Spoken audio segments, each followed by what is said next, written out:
O can Rin e o lobo Crispín. Un conto escrito por Carlos Casares no ano 1983, editado pola editorial Galaxia con as ilustracións de Pedro de Llano. Unha vez era un can que se chamaba Rin. Era un can grande e forte, aínda que xa un pouco vello. De novo, fora o can máis valente de 10 parroquias ao redor, e contábase del, ademais, que era moi listo. Sabía sumar, recitaba poesías en portugués e daba os saúdos en 5 idiomas diferentes.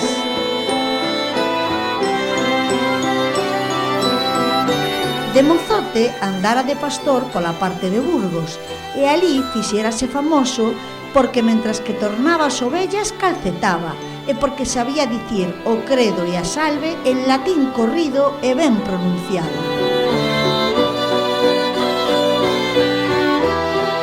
Como o can tiña esa gracia de saber rezar, os de Burgos regaláronllo ao señor bispo de Ourense, que foi o seu amo durante 5 meses. Ao cabo dese tempo, o can Rin empezou a dicir animaladas e pecados que polo visto lle aprendía un sacristán e que asustaban e incomodaban as visitas. Por iso, o señor bispo lle regalou o abade de Beiro, co encargo de que lle aprendera educación e que non escandalizara o vecindario. En Beiro, o Rin nunca deu mal que falar. Nada máis chegar á súa nova casa, xa lle fixo un favor á irmá do señor cura. Avisouno de que o leite se ia verter polo lume. Aquel mesmo día pola tarde, predixo que ia vir unha tronada con moita auga e moito raio e que conviña meter o gando nas cortes. E pola noite andou de porta en porta preguntando polas casas se cumpría a súa axuda para calquera cousa. Necesitaron del no lugar de tralaira, porque unha veciña se pusera mala. El soíño, sen guía nin axuda, foi buscar ao médico de Amoeiro.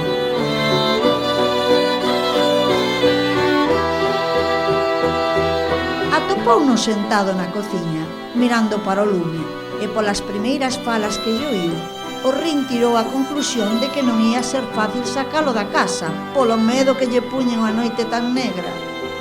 Agora vou, que non se ve hai moito aparato eléctrico na tronada, pero en canto rompa o día, xa me poño en camiño, dixera o médico. A enferma non vai aguantar, respondeu o can. Ten moita quentura e parece que xa non rexe ben da cabeza. E quen é a enferma? Preguntou o médico. Pois elle Palmira de Ignacio, respondeu o can. Esa ten aínda aguante, que debo a cepa, dixo o médico. Debo a cepa ou non? Opinou o can. Ten mala pinta. Cando eu saía pola porta para traer o mandado, quedaba ela dicindo que era unha princesa chinesa. Iso quere dicir que non lle anda ben o xuicio. Eu penso que lle debía acudir canto antes. Pero é que está moi oscuro, disculpouse o médico. Podemos acender uns fachóns de palla, dixo Rin. Con fachóns ou sen fachóns, a noite segue sendo noite, sentenciou o doutor. Entón o que pasa, dixo o can, é que vostede ten medo. Está ben, pero non se preocupe, que eu lle podo entreter o camiño con historias e con contos, que os sei moi bonitos, ata un moi chocante que lle oín contar ao señor bispo de Ourense cando era o meu amo, sobre un coengo de Burgos que quería ser monxa.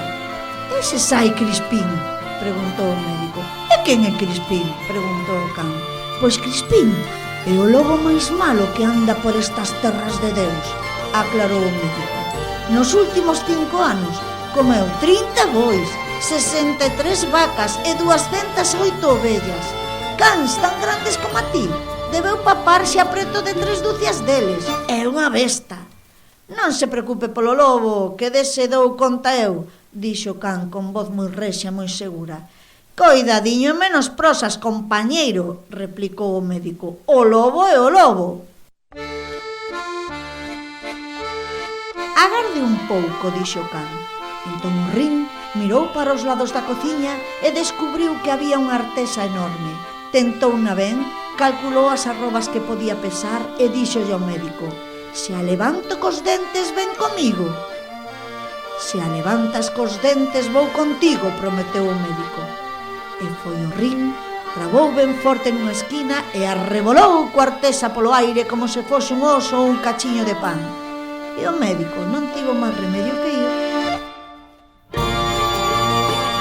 Xa no camiño, o can fixo reír coa historia de don Cirilo, o coengo de Burgos que quería ser monxa, e cun conto que lle escoitara o señor abade de Beiro sobre uns sinvergonzas que andaban polas terras de Ourense, convertendo a auga en viño a base de rezar o noso pai do revés.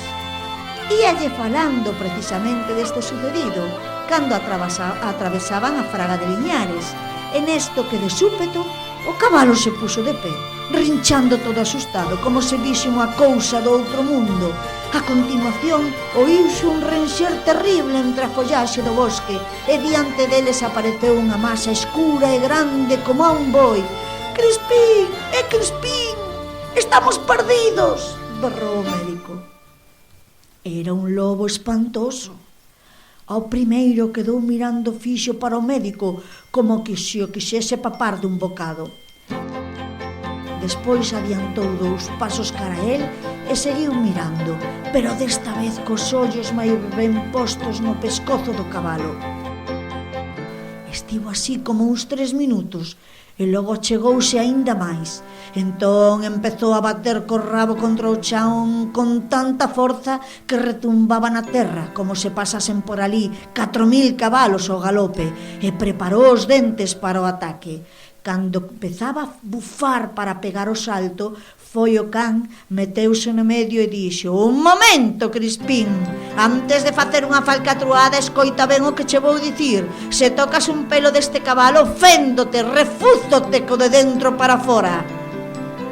O lobo Crispín, que ata aquel momento non lle fixera ningún caso ao can, empezou a rir a gargalladas e a emparar a barriga coas más do riso que lle daban as palabras do rin. Despois dixo: «Mira ti quen foi falar, o can do cura de Beiro, valente San Cristán Estilambón, quita dai que che dou unha dentada no cu que te deixo sentado polos días que che quedan de vida, alpabarda!»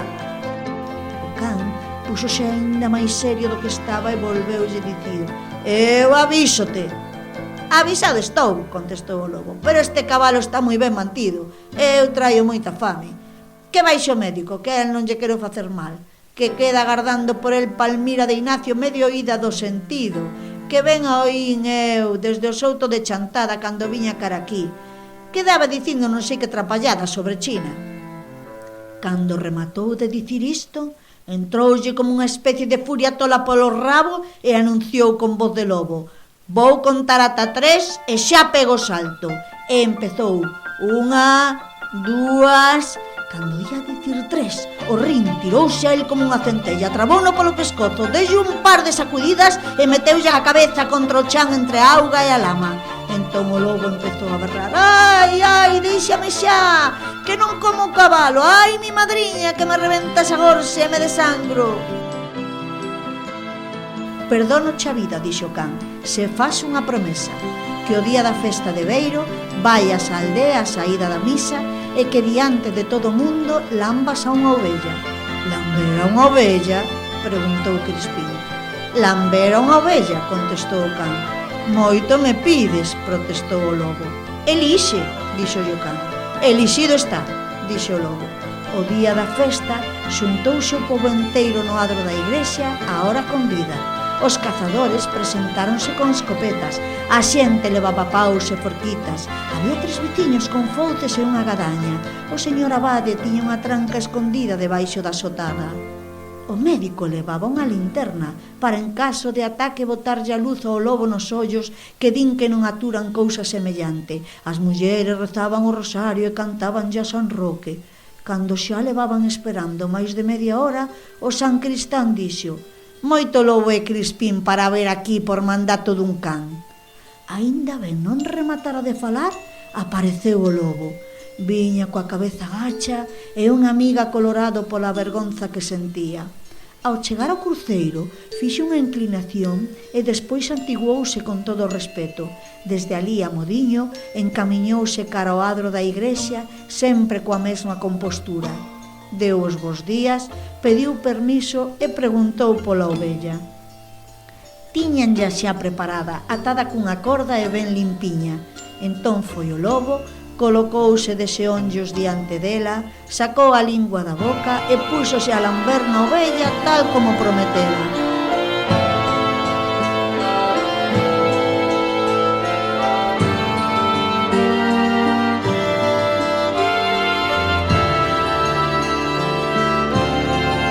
Entre o público andaba Palmira de Ignacio, xa curada do seu mal.